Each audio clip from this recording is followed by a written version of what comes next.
ಕಮಲಮ್ಮ, ನಿನ್ನ ಗಂಡನ ಹಾಸ್ಪಿಟಲ್ ಖರ್ಚಿಗೆ ದುಡ್ಡಿಲ್ಲ ಅಂದ್ಯಲ್ಲ, ತಗೋ.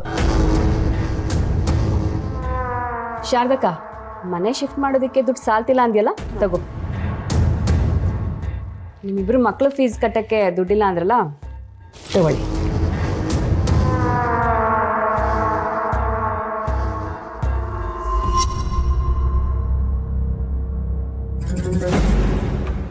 ಅಮ್ಮವರೇ, ನಾವು ಕೇಳಿದ್ಕಿಂತ ಜಾಸ್ತಿ ದುಡ್ಡನ್ನೇ ಕೊಟ್ಟಿದ್ದೀರಾ.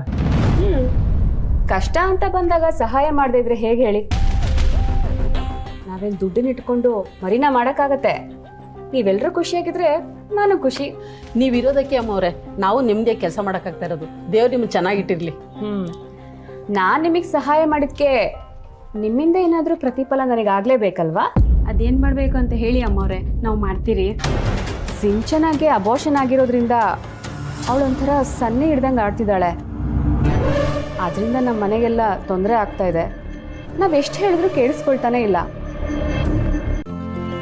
ಇಂದೇ ಡೌನ್ಲೋಡ್ ಮಾಡಿ ಮತ್ತು ನಿಮ್ಮ ನೆಚ್ಚಿನ ಶೋಗಳನ್ನು ಆನಂದಿಸಿ.